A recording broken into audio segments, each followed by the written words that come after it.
Assalamualaikum warahmatullahi wabarakatuh.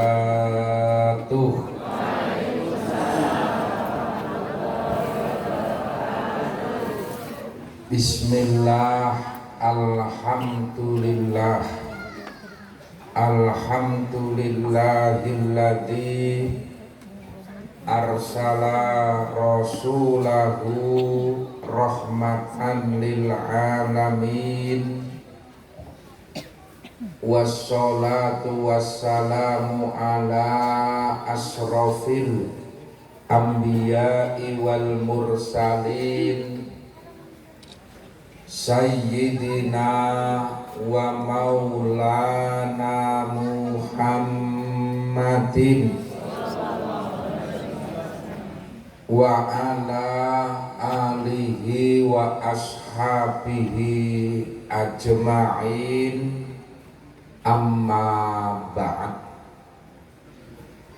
Ulama anal kiram, para alim, para kiai, sepuh dalah bini sepuh linangkung panjenenganipun Bapak Kiai Tasirun, Bapak Kiai Mukhlasin, wonten ugi Bapak Kiai Muhtarom, dalah para sesepuh, para alim lintu sedaya ingkang kita mulyakaken.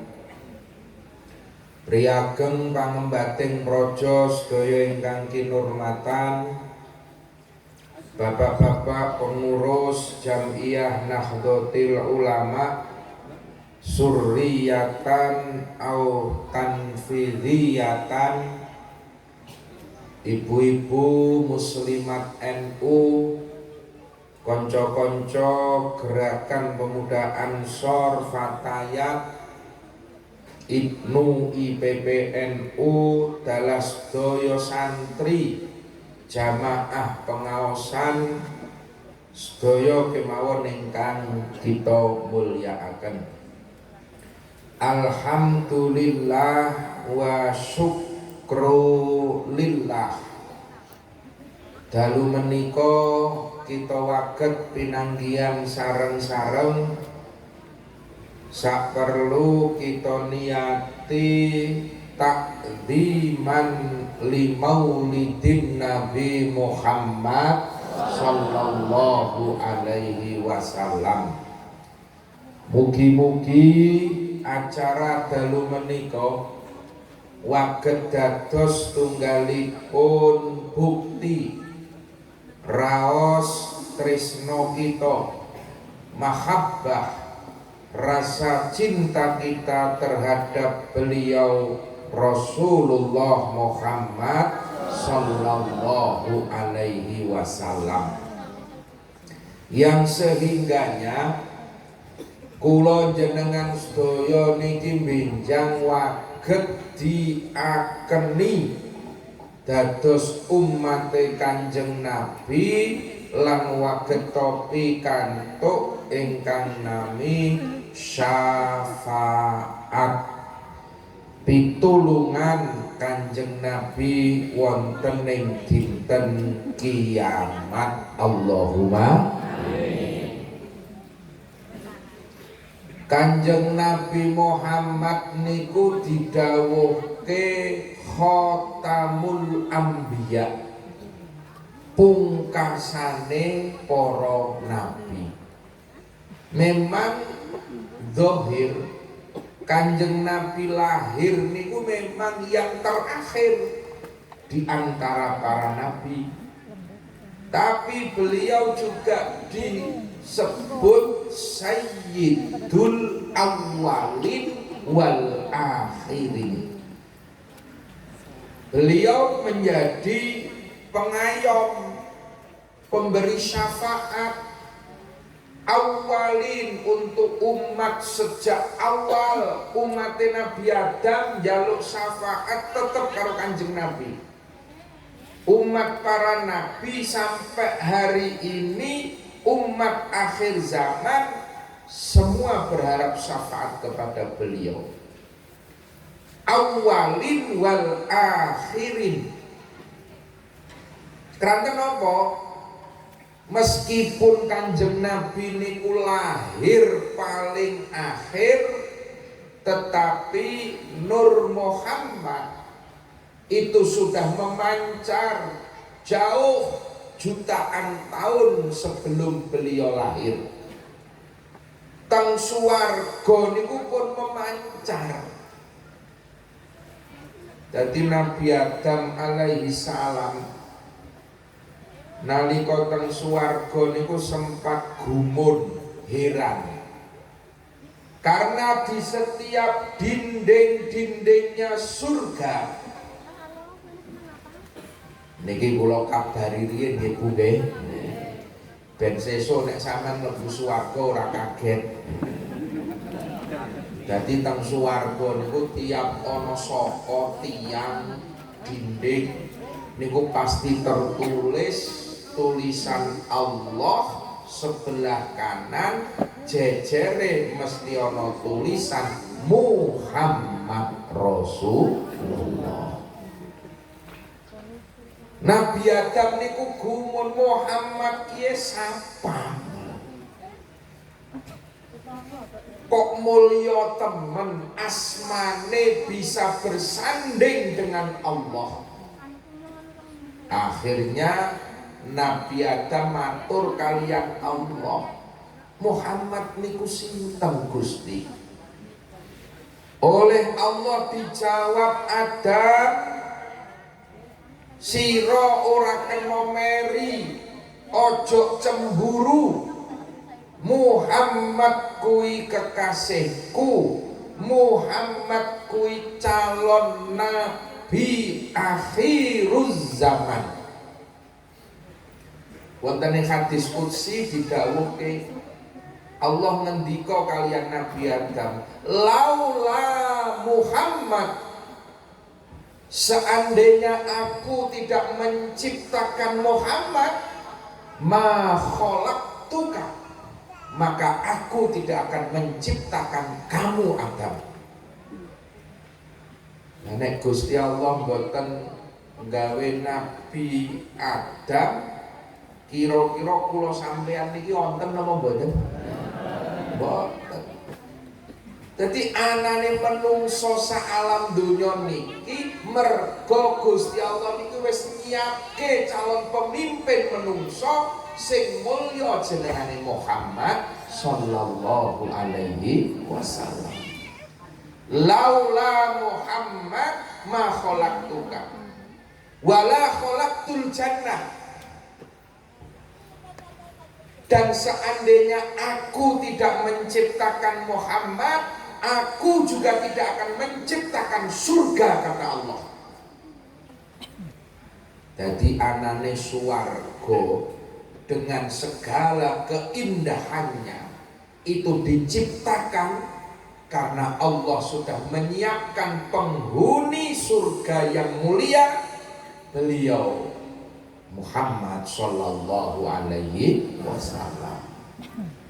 Bahasa sederhanane Pak, swarga niki umpamane ana sertifikate, niku atas namane Muhammad sallallahu alaihi wasallam.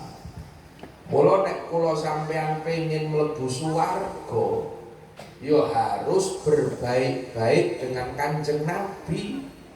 Wong awak dhewe iki mung arep nebeng, nggih mboten? Sertifikatnya atas namane Kanjeng Nabi lho, Pak. Awak dhewe iki mung arep nunut, berharap rahmati Allah, berharap syafaate Rasulullah.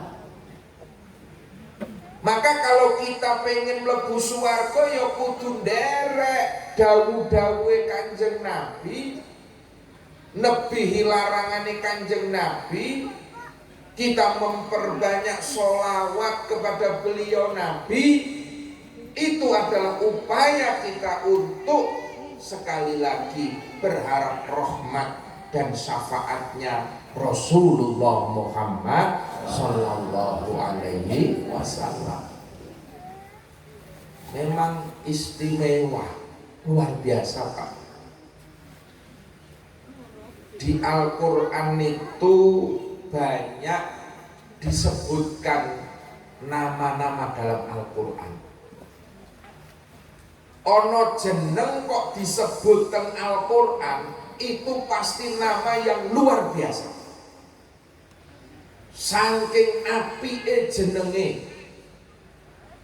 Contoh nama para nabi, nama para aulia, sholihin, sholihat. Tapi ya ono jeneng sing disebut nang Al-Quran luar biasa saking alane, luar biasa jahatnya disebut nang Al-Quran.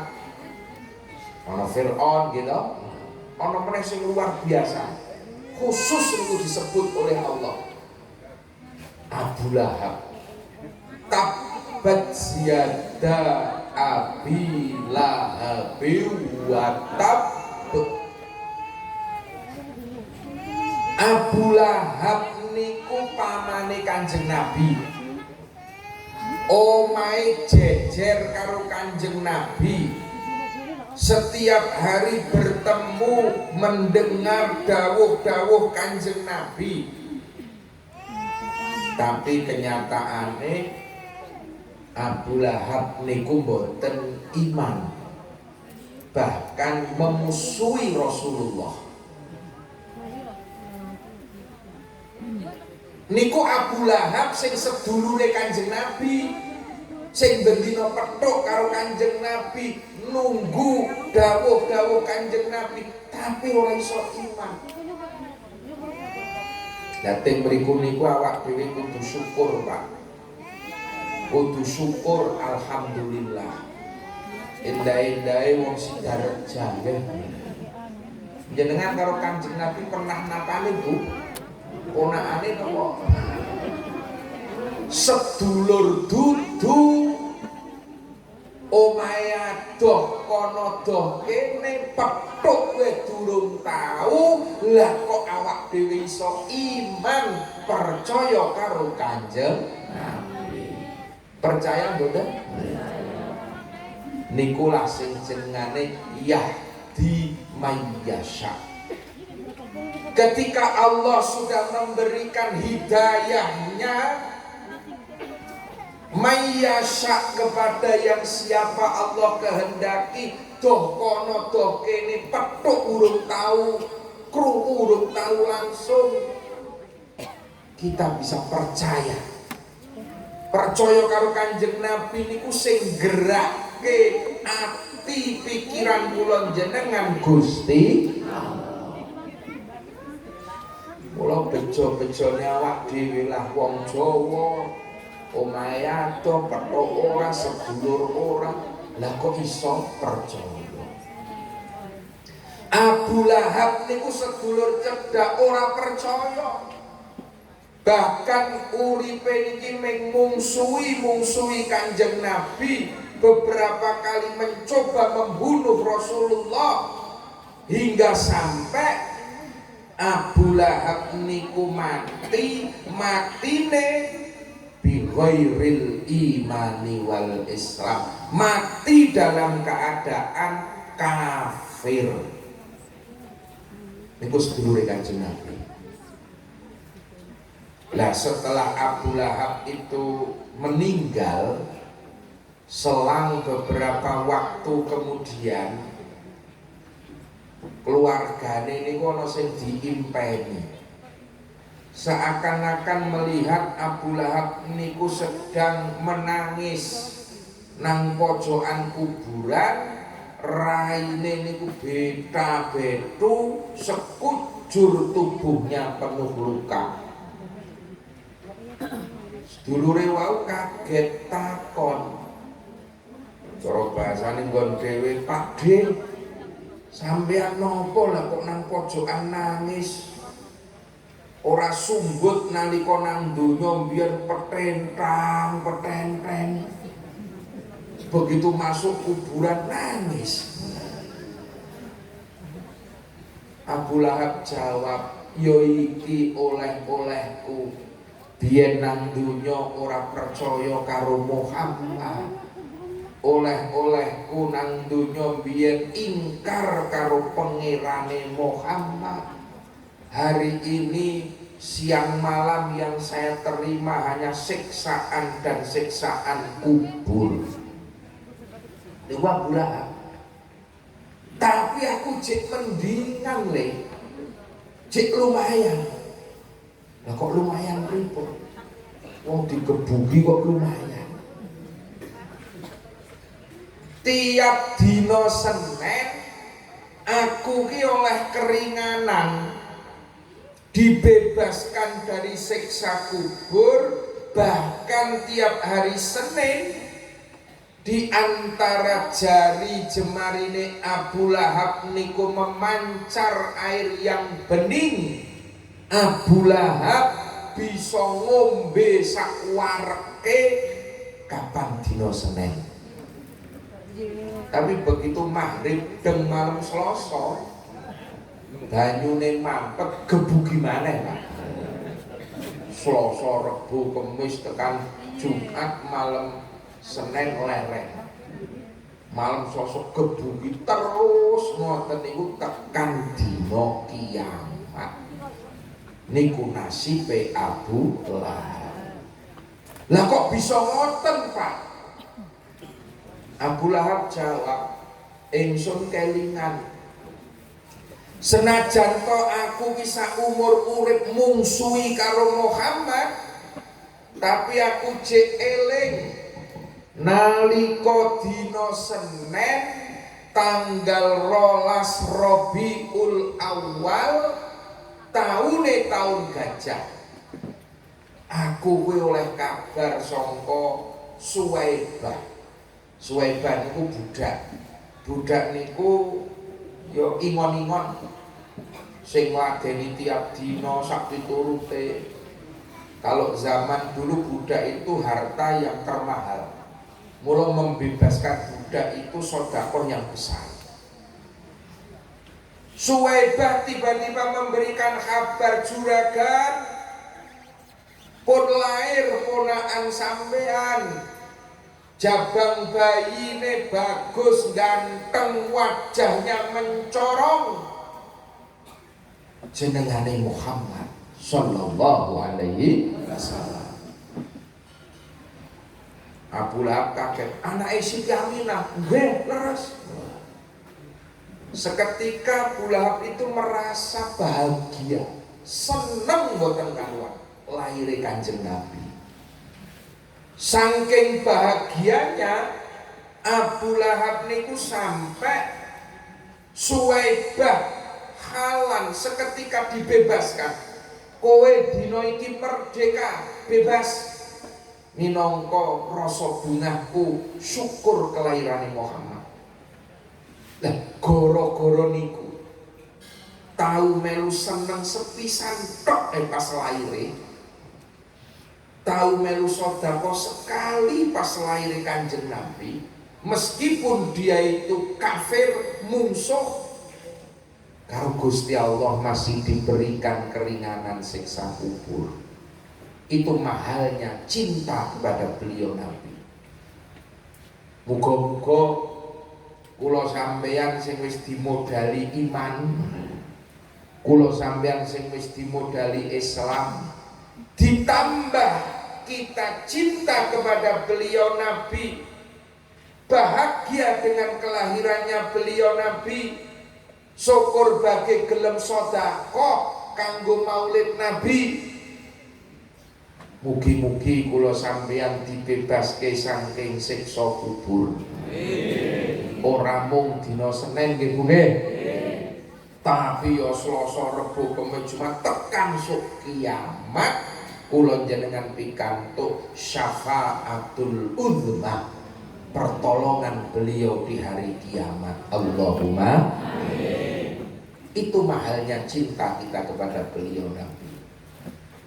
Selain kita ini menunjukkan rasa cinta, Maulid niki tujuannya untuk kita membuka lembar demi lembar sejarah beliau Nabi. Ngeling-ngeling pangandikan, ngeling-ngeling tindak lampah. Nek wis deling-eling akan kita ambil sedikit demi sedikit untuk menjadi suri tauladan, atau yang dalam Al-Quran disebut menjadi uswatun hasanah. Jadi kita akan membuka biografi. Ngomong muni biografi ini menghindari tuduhan bid'ah, Pak. Wong-wong niku nek ngomong muni maca dzibak, maca berjanji, maca simtudura dianggap bid'ah. Bid'ah itu Kanjeng Nabi dulu tidak seperti itu. Tapi wong-wong niku sing muni bid'ah senengane maca biografi. Biografi ini Pak Harto itu diwaca kok. Biografi ini B.J. Habibie dibaca. Biografi ini Jenderal Sudirman dibaca. Itu dianggap orang bid'ah. Nek awak dhewe maca manaqib biografine Sultanul Auliya dianggap bid'ah. Mula sampean sesuk nek arep berjanjen, arep tibaan, takoni wong-wong lan nang ndi arep maca biografi. Daripada ribut-ribut Pak, dianggap bid'ah. Arep maca biografi iki biografine Kanjeng Nabi. Ora sida bid'ah nek muni biografi. Iki arep maca biografine Syekh Abdul Qadir. Manaqib Syekh Abdul Qadir Al-Jilani. Hanya kadang-kadang cuma persoalan narasi. Ndadeke wong-wong ora paham niku muring-muring. Ketika kita mengucapkan Sayyidina Muhammadin sallallahu alaihi wasallam, Sayyidina dianggap bid'ah. Nggak usah pakai Sayyidina. Tapi begitu ngomong baginda Rasulullah Muhammad sallallahu alaihi wasallam, ora sida bid'ah. Jebule mung ora paham bae. Bedane Sayyidina karo baginda ki apa ngono lho. Subhanallah. Rasulullah itu dulu belum pernah menyelenggarakan maulid. Belum pernah menyelenggarakan maulid, memperingati hari lahir. Sementara anak dhewe diulang tahun nih, aneh. Nek ulang tahun ora bid'ah, nek maulid bid'ah iki lho. Aneh. Kanjeng Nabi niku tiap dina Senin niku puasa kok. Nggih mboten? Nggih. Limada ya Rasulullah, kenapa engkau berpuasa ya Rasul? Jawabnya Kanjeng Nabi, fihi wulidtu wa unzila alayya. Saya itu dilahirkan hari Senin, kata beliau. Al-Quran diturunkan kepada saya juga hari Senin. Maka saya bersyukur tiap hari Senin dengan berpuasa. Jadi Kanjeng Nabi memperingati maulidnya itu seminggu sekali, tiap hari Senin berpuasa. Lawak dhewe mengeti maulid lho setahun pisan. Nggih bener? Nggih. Maka ngene ku wong nek ora ngaji niku srepot kanjeng Pak. Senengane nyalah-nyalahke, senengane bid'ah-bid'ahke. Sementara dia sendiri tidak sadar yo nglakoni bid'ah. Bid'ah itu tidak perlu kita besar-besarkan dan kita tidak perlu alergi dengan kata-kata bid'ah. Wong bid'ah niku ya ana sing hasanah, nggih mboten? Nggih. Bid'ah sing apik. Kula nganggo peci ngeten iki, saya kepawan Bu.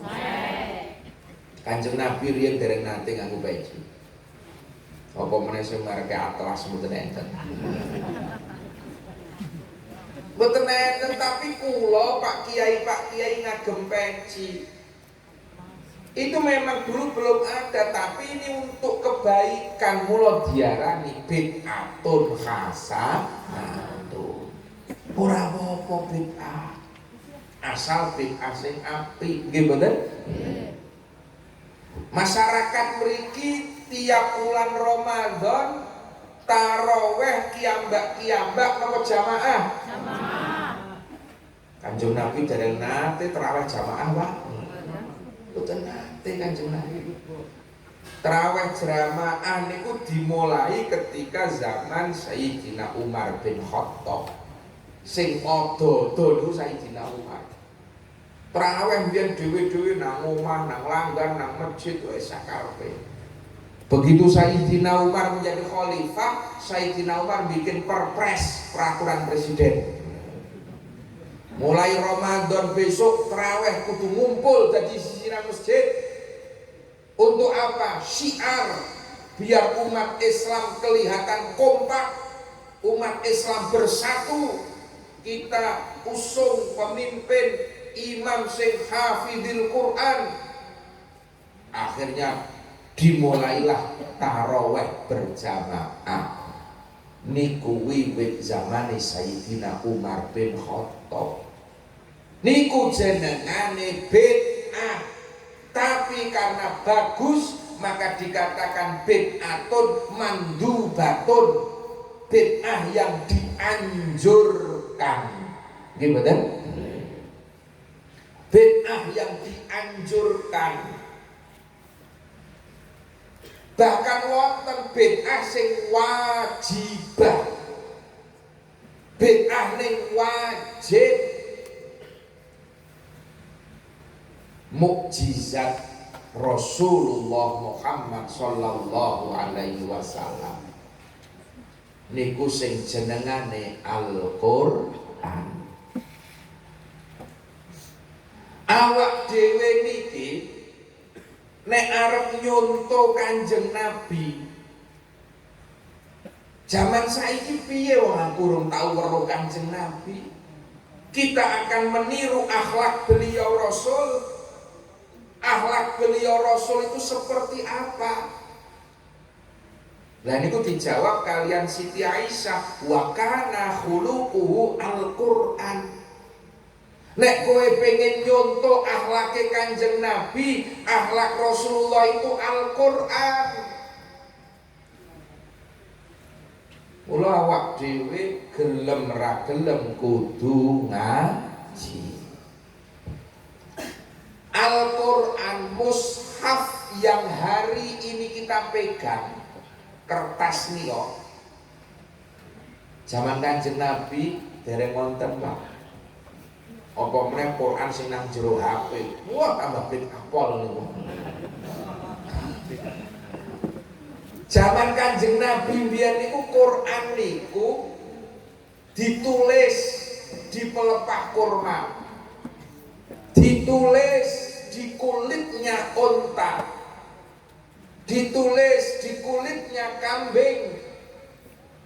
Wong biyen Kanjeng Nabi niku nek pikantuk wahyu, dalu pikantuk wahyu enjing dawuh kalih para sahabat, "Kang aku mambengi bar ketekanan Jibril gawake wahyu." Kanjeng Nabi terus maos, "Qul huwallahu ahad." Umpamane Kanjeng Nabi terus mau surat An-Nas, mau surat.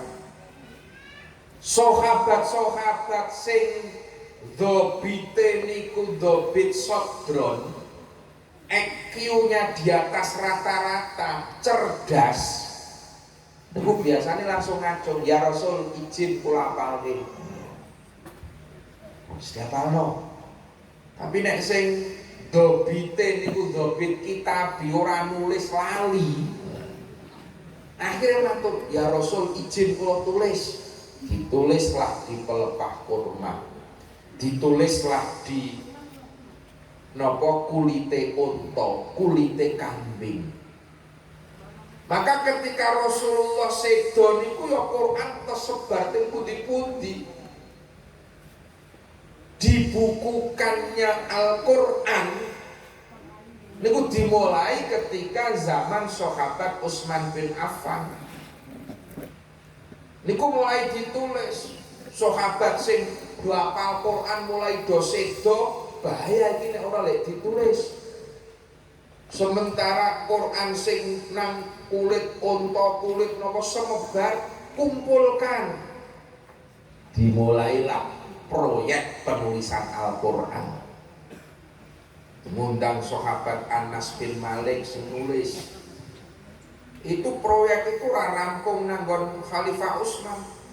Khalifah Utsman dereng rampung diteruskan tekan Sayyidina Ali. Maka mushaf yang terkenal hari ini kan mushaf Utsmani. Jadi Quran sing jenengan cepeng saka kertas nika mushaf itu bid'atun. Tapi wajibatun. Mergo nek awak dhewe ora buka Quran kuwi mboten saged sinau Quran nggih mboten? Apa sampean kepengin anti bid'ah ya kono maca Quran sing nang kulit unta. Anti bid'ah maca Quran sing nang pelepah kurma. Urip bisa digawe angel. Jadi nek jenengan ana wong ngandhake bid'ah ora usah terpancing, ora usah muring. Diakoni mau yo aku min ahli bid'ah hasanah. Min ahli bid'ah wal jamaah ngono ya kena wis. Sakarepe. Tapi semua itu harus dengan ilmu. Jadi kita sebagai warga NU niku ora gampang terpancing, ora gampang ngegas. Ini istilah lek ngoten niku. Pancing sithik ngamuk, pancing sithik ngamuk, paling seneng ngomong dulu. Maka kita ini perdalam keilmuan ben awak dhewe niku anteng dan yakin bahwa akidah Ahlus Sunnah wal Jamaah ini adalah akidah yang kita anggap benar. Nahnu ashabul haq. Kita ini adalah pemegang kebenaran. Itu yang harus kita yakini, Pak. Wong NU kudu yakin bahwa amaliyah Ahlus Sunnah wal Jamaah itu adalah amaliyah kebenaran. Allahumma amin. Semua ada dasarnya, semua ada dalilnya.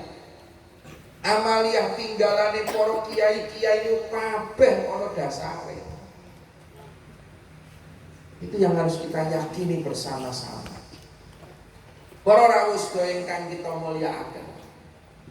Karena tinggalan Rasulullah itu Al-Qur'an, mula gelem ora gelem nek awak dhewe pengen nyonto Kanjeng Nabi, putra wayah kula jenengan pengen duwe akhlak, mau tidak mau kudu gelem ngaji.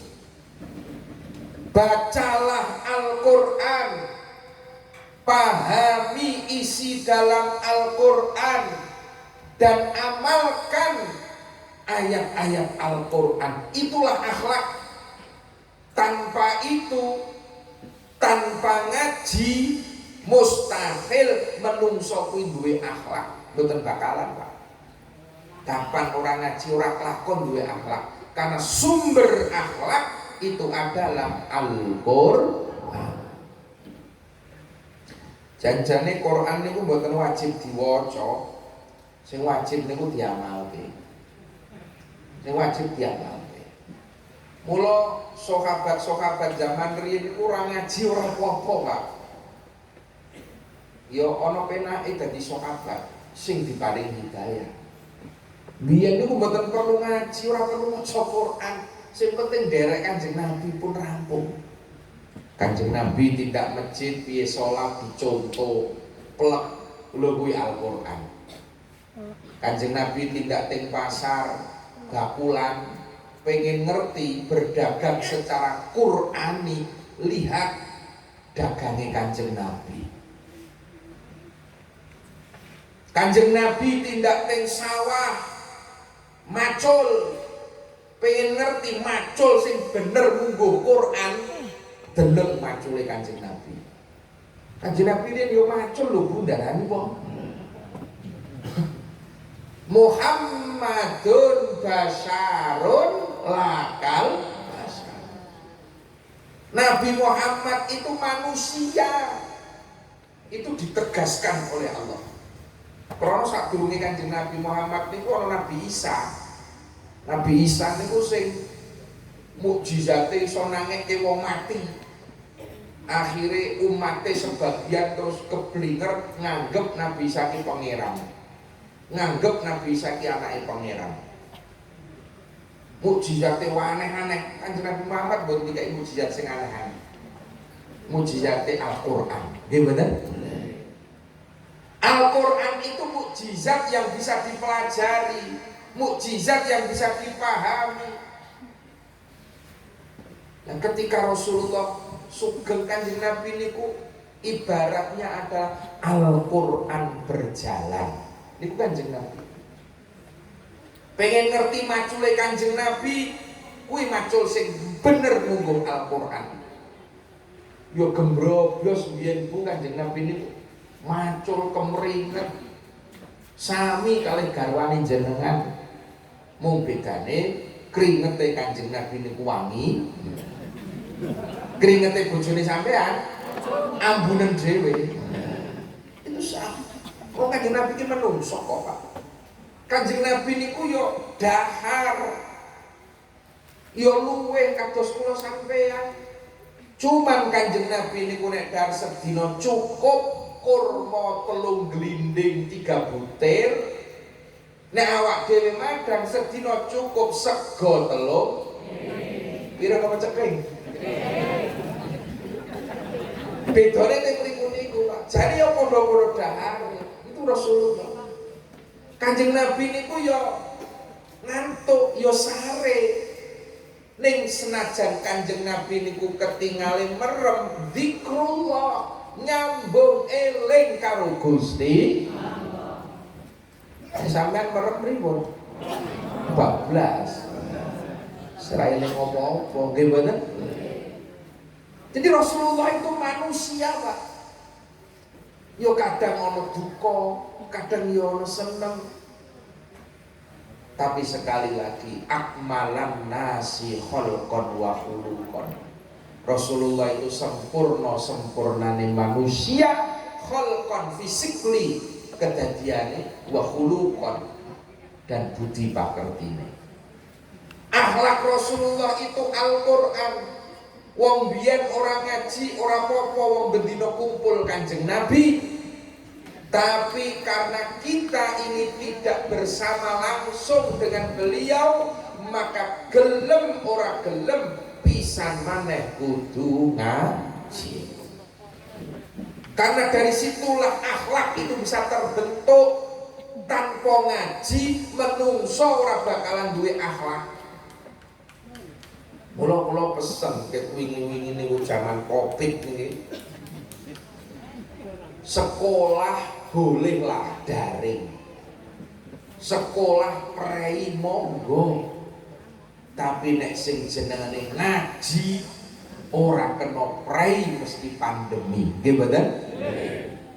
Sing jenengane ngaji ora kena kalah karo corona.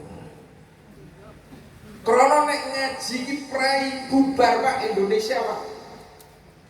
Nek sekolah sih daring bisa. Nganggo WA bisa, nganggo YouTube bisa. Karena sekolah niku taklim. Taklim niku transfer knowledge, pengetahuan. 1 tambah 1 sama dengan 2, gitu. Niku sinau lewat YouTube saged. 2 tambah 2 sama dengan 4. Itu lewat YouTube bisa. Tapi nek sing jenengane ngaji itu lebih kepada tarbiyah. Taklimnya iya, tapi tarbiyah yang lebih ditekankan. Tarbiyah niku napa? Nuntun dandani akhlak. Nuntun madangke ati. Ora mung saderma minterke akal, tapi benerke laku kita tarbiyah. Jadi Dadi bocah ngaji niku kadang-kadang nek dong kendo bocah perlu dilus-lus.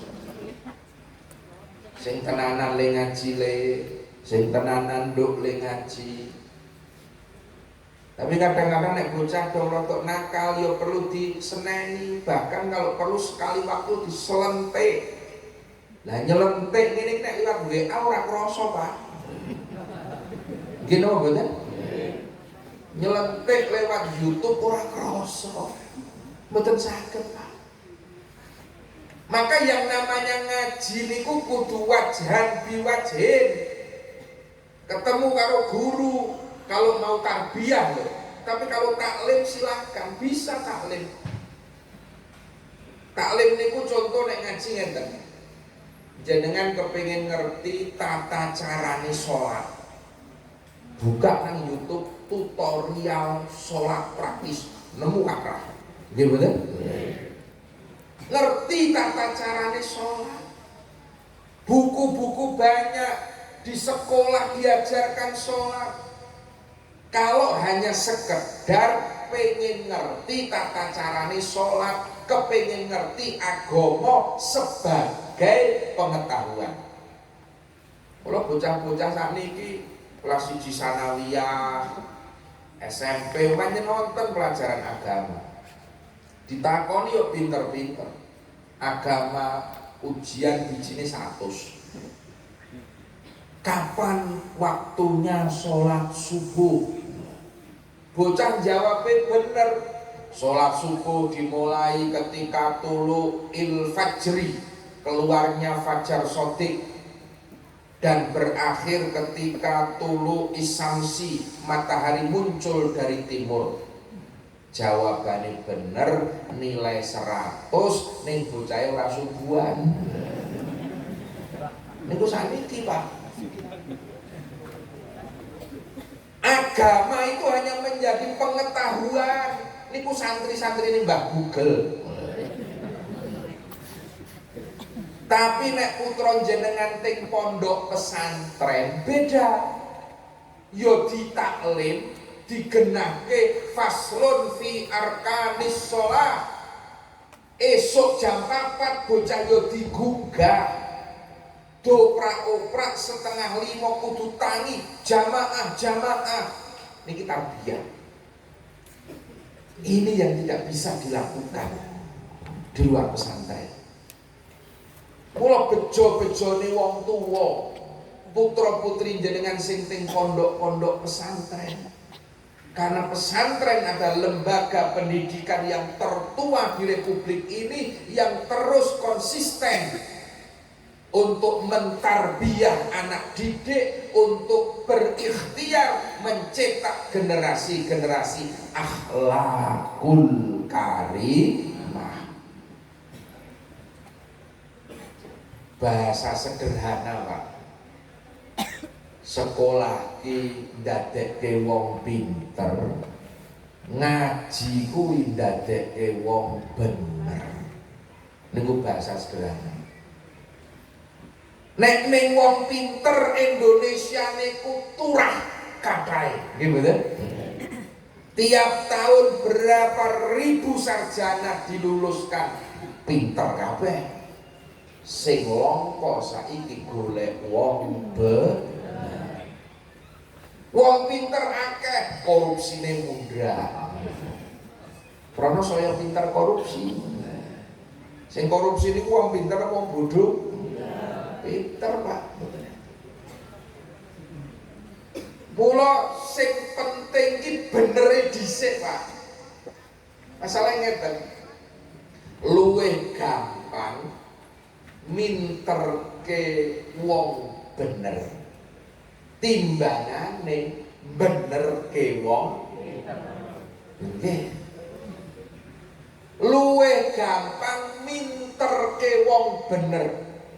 Sing penting bocah niku akhlake apik, manut karo guru, bekti karo wong tuwa, mituhu tertib.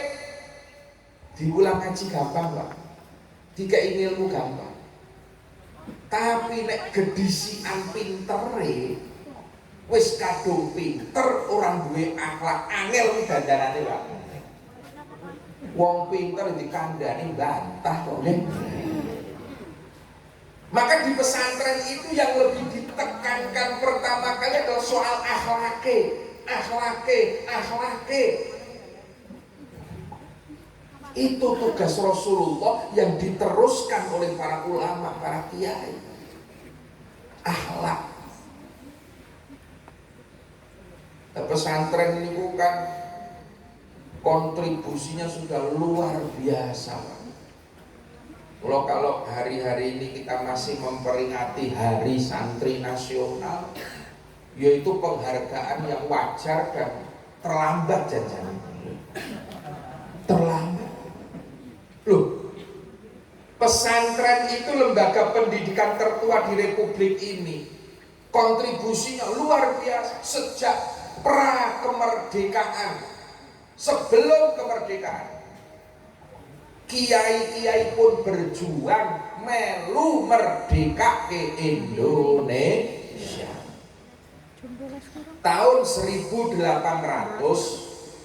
ada santri sing jenengane Abdul Hamid. Sampeyan kapan tindak Magelang arep weruh patunge nang alun-alun Magelang. Nganggo jubah kondang jenenge Pangeran Diponegoro. Niku nama aslinya Abdul Hamid. Sekali waktu ke Magelang, aja minang Borobudur terus to. Mampirlah di Museum Diponegoro.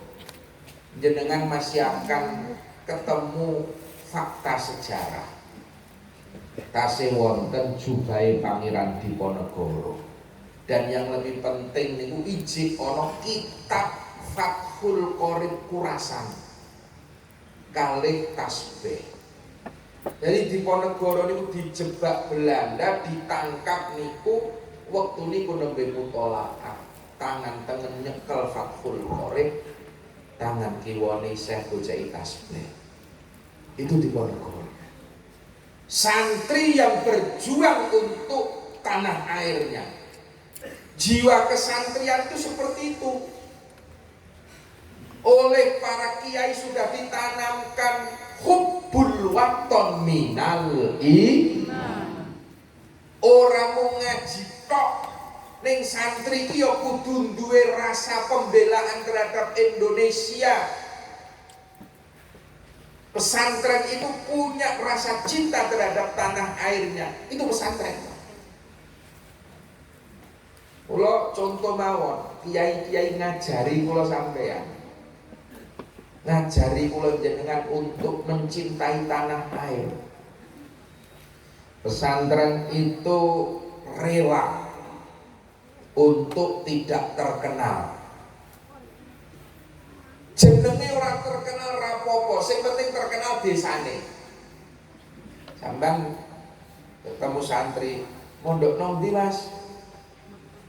Teng Lirboyo. Selesai Pak. Wong ora do kenal Lirboyo ki pesantren Hidayatul Muqtadiin ora penting. Sing penting desane terkenal. Nggih napa mboten? Mondok nang ndi Mas?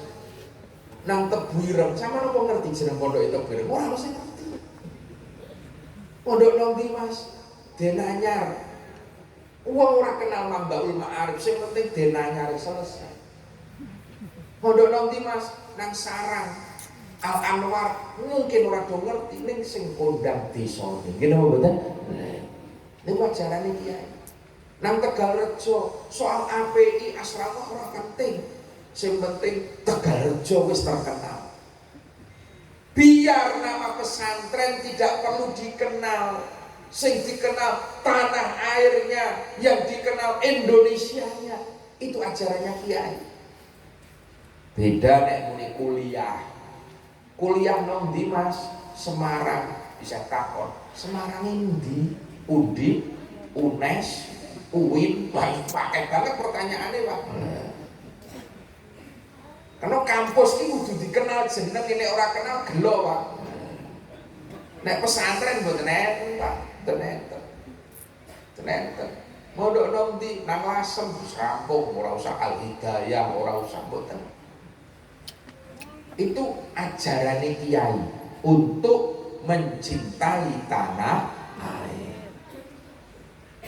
Ana Pangeran Diponegoro sing berjuang gerilya karo ngaji. Wonten malih Mbah Kiai Subhi Paraan.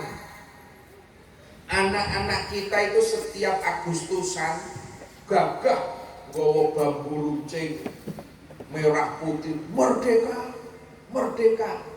Tapi bocah-bocah ki ora do ngerti sejarah bambu runcing.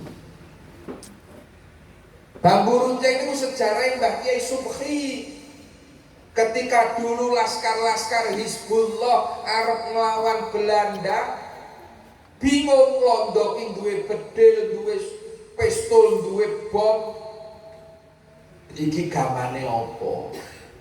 Akhirnya Mbah Kiai Subhi wis gawa rene do golek pring mbok lancipi gawa nang rene. Wah, akhirnya tenan laskar saking Jawa Tengah, Jawa Timur betok pring dilancipi, diaturke Mbah Subhi karo Mbah Subhi dilebokke teng sumur. Sumure wis didongani. Niku teng Paraan masih ada sumure niku. Begitu wis rampung gawa metu mangkat perang, Allahu Akbar, bambu runcing diangkat, londone bubar. Niku ampuhe bambu runcing. Tapi ora ana wong ngerti Pak sejarahnya. Karena tidak ditulis di PSPB itu mboten enten Mbak Subhi. Dan itu Jawa Barat wonten Kiai Zainul Arifin, Jawa Timur banyak lagi. Dan terutama pasca kemerdekaan tentang resolusi jihad Nahdlatul Ulama. Ketika setelah proklamasi kemerdekaan, Belanda belum terima dengan kemerdekaan itu, mencoba datang kembali masuk ke Indonesia, bonceng pasukan nikah lewat Surabaya. Bung Karno selaku presiden bingung, bahaya iki nek teko meneh lewat Surabaya, sapa iki sing kudu ngadepi. Begitu bingung, moro nang nggon kiai. Banyak pejabat itu biyen ngoten niku. Ngenteni bingung sik kek moro nang kiai lho. Oh ya ora maleh-maleh tekan sakniki. Sambat karo Bongkar karo Mbah Hasyim. Hadratus Syekh, ini Belanda mau masuk lagi lewat Surabaya. Pripun niki carane ngatasi? Pripun niki carane ngadepi? Mbah Hasyim akhirnya musyawarah nimbali kiai-kiai. Basul masail piye hukume mempertahankan tanah air, piye hukume mempertahankan Indonesia. Karena waktu itu masih, Indonesia ini bukan negara Islam, wajib orang mempertahankan. Tapi kiai-kiai sepakat bahwa Indonesia ini adalah Darus Salam, bukan Darul Islam, tetapi Darus Salam, negara damai. Damai ini butuh Pak, kebutuhan kula sampeyan, nggih mboten? Wong urip niku ora mung butuh iman, ning ya butuh aman, gitu. Iman tok ora aman, ora iso ibadah, Pak. Aman tok ora duwe iman, ya ora gelem salat, nggih mboten? Iki butuh aman Indonesia. Kapan orang penjajah geger awak dhewe ora iso ibadah. Maka mempertahankan keamanan tanah air hukumnya wajib fardu ain. Ringkas cerita ngoten iki. Damelah resolusi jihad Nahdlatul Ulama. Hukumnya fardu ain, kabeh santri muslimin muslimat berangkat ke Surabaya untuk mempertahankan keamanan Indonesia. Begitu metu resolusi jihad, wah semangat Pak. arep padha mangkat nang Surabaya karo Mbah Hasim disetop ojo sik. Iki ra mung cukup ghirah, kudu persiapan, strategine diatur. Sik aku tak ngundang koncoku. Mbah Hasim ning Bali, Mbah Abbas Buntet Cirebon. Mbah Abbas niku ditugasi Mbah Hasim njaga langit Surabaya. Wis tugase mau wiridan mawon, begitu ana motor mabur jiko prikel diseletik ambiar lah. Niku Mbah Abbas. Sik ngenteni Kiai Abbas aja susu budal. Terus arep budal malih sik ana kancaku siji meneh Kiai Abu Bakar Pasuruan. Niku sing bagian tugas Joko Segoro. Posone rong rampung seminggu meneh. Akhirnya terjadilah komplit kabeh 10 November. Dari 22 Oktober persiapan 10 November baru terjadilah pertempuran di Surabaya. Tidak akan ada peristiwa 10 November tanpa ada resolusi jihad. Ya betul? Tapi sejarah telah ditutup selama Orde Baru. Anak-anak kita hanya mengenal 10 November Hari Pahlawan Nasional. Anak-anak kita hanya mengenal Bung Tomo yang dengan pekikan Allahu Akbar dan merdeka. Nyuwun sewu, tanpa sedikit pun mengecilkan peran Bung Tomo. Bung Tomo itu penyiar radio, sing pidato membakar semangat arek-arek Surabaya. Tapi sing perang nang ngisor gebuk-gebukan ki santri, Pak. Sing komandan nang ngisor kiai-kiai. Lha kok sing ditulis ning Bung Tomo tok. Nah niku lho, Pak. Ini Orde Baru kok kali ini. Sing ditulis ning Bung Tomo tok. Napa awak dhewe njenengan krungu mesti cerita Mbah Abbas juga krungu bengi iki. Apa kenal Mbah Abu Bakar? Ora kenal. Turun ditulis, Pak. Lah niku lah. Resolusi jihad Nahdlatul Ulama. Peran kiai, peran pesantren terhadap mempertahankan kemerdekaan. Geger PKI yang merongrong Pancasila sing mempertahankan garis depan juga para kiai bangsa. Nggih boten? NU kiai pesantren itu selalu tampil di saat negara-negara genting. Hari ini Indonesia diserang pandemi Covid, sekolah, kuliah, prai kabeh tutup, pendidikan daring kabeh. Pesantren tetap buka, kiai tetap mulang ngaji nang langgar nang masjid. Nggih boten? Kiai dan santri menjadi penyelamat pendidikan nasional hari ini. Di tengah stagnasi, kemandekan pendidikan, pesantren tetap buka, madrasah pengajian dan masjid tetap buka. Demi menyelamatkan akhlak moral bangsa Indonesia. Meski tentu itu dengan resiko, Pak. Catatan dari PBNU niku ada 880-an lebih kiai, bunyai, pengasuh pesantren sing sedo dalam pandemi Covid kemarin. Sing dicatat niku mesti yo kiai minimal sing tingkat kabupaten, sing kiai kecamatan, MWC, NU, ranting, imam langgar, imam masjid, ribuan yang tidak tercatat. Nggih boten? Sing penting didongake para kiai, guru ngaji, bunyai sing sedo kala wingi sedaya mugi-mugi diparingana husnul khotimah. Allahumma amin. Jadi sejarah itu memang tidak bisa, Pak, diarep-arep wong liya sing nulis. Sejarah harus kita tulis sendiri. Maka pasca reformasi mulailah kesadaran itu tumbuh. Wa qul ja'al haqqu wa zahaqal batil innal batila kana zahuqa. Kebatilan itu pasti akan hancur. Akhirnya ada reformasi, Orde Baru tumbang. Mulailah dibuka sejarah. Dimulai Nahdlatul Ulama. Waktu niku tahun 2012 no pinten. Perjuangan itu kita mulai. PKB bersama NU mengadakan kirab resolusi jihad.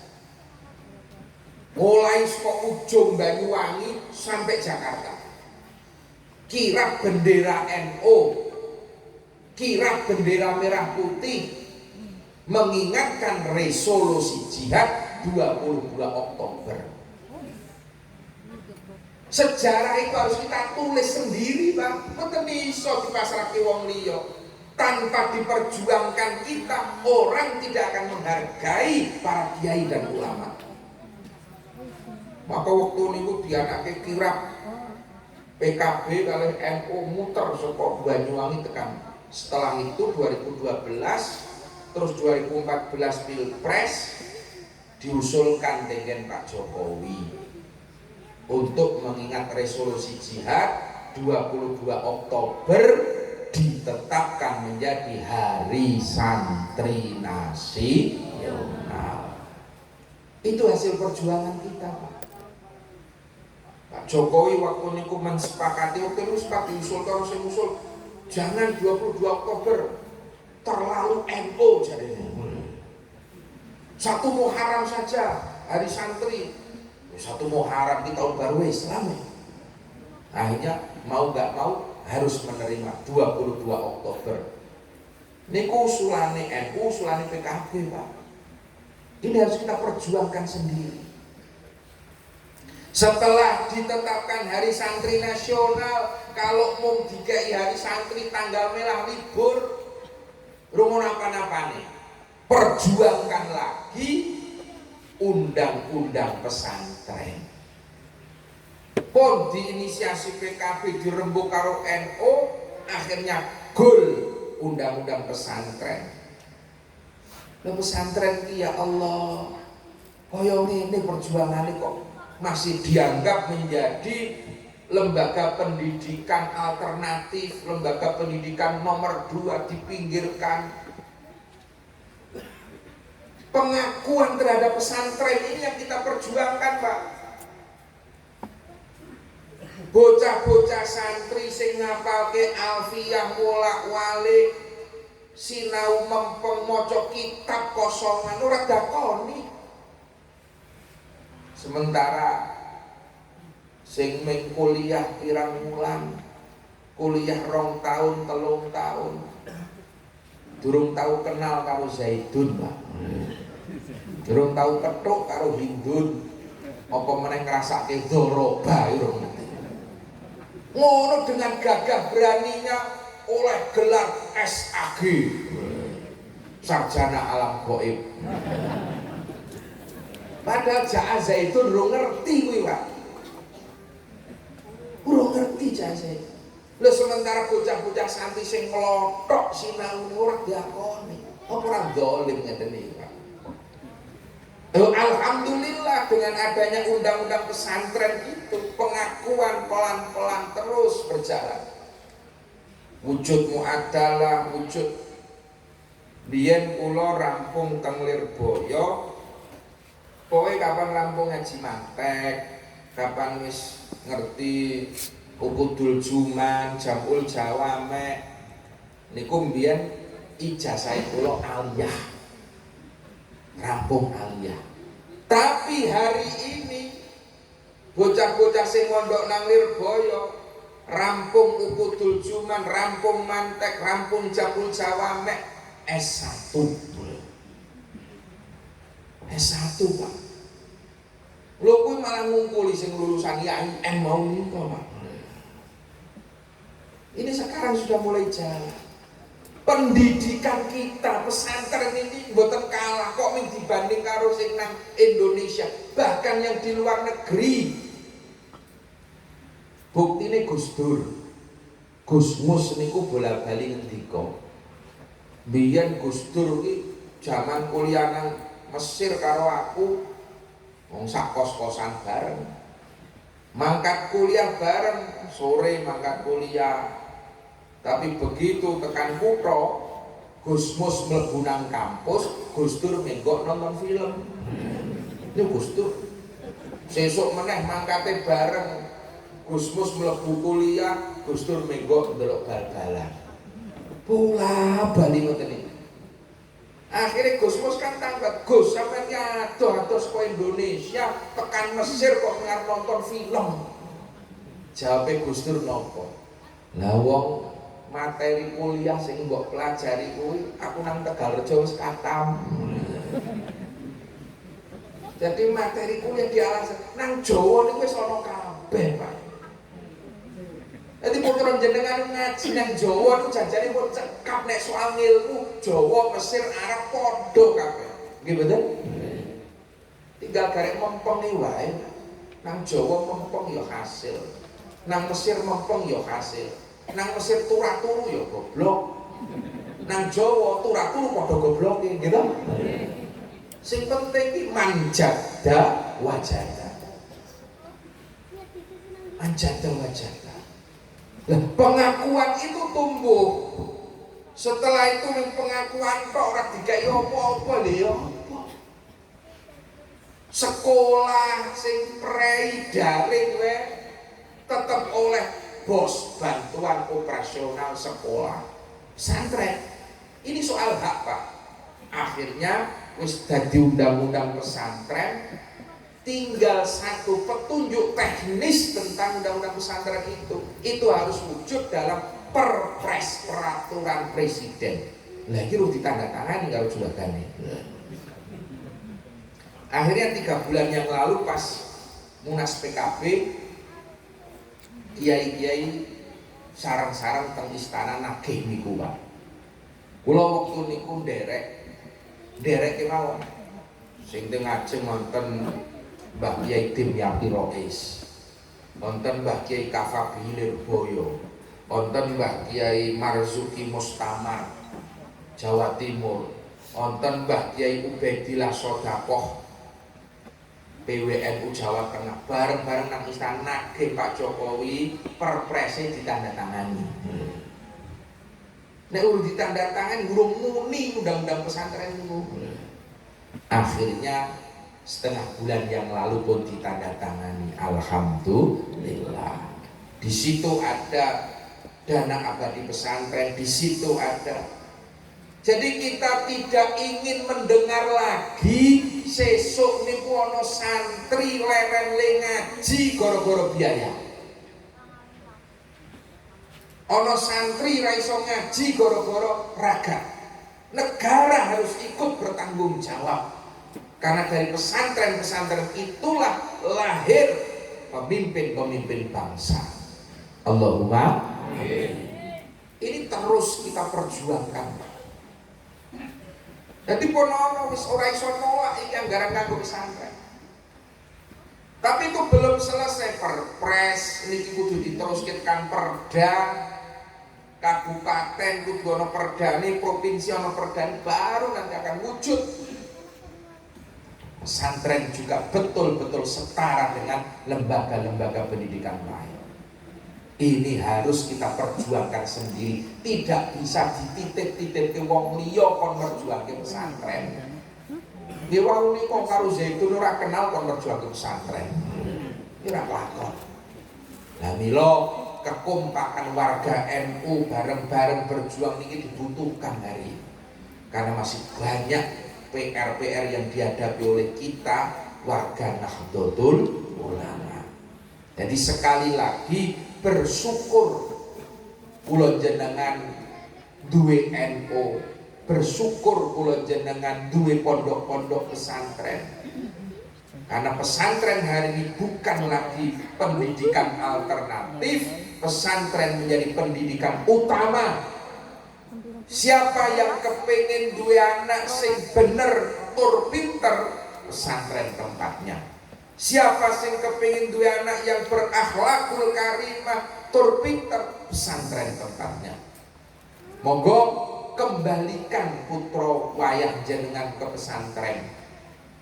Dimanapun sing jenengan remeni, dimanapun sing jenengan remeni, Cilacap kathah pondok pesantren, Jawa Timur kathah, Jawa Barat monggo, asal syaratnya satu, pondok pesantren itu jelas akidahnya ahlus sunnah wal jamaah.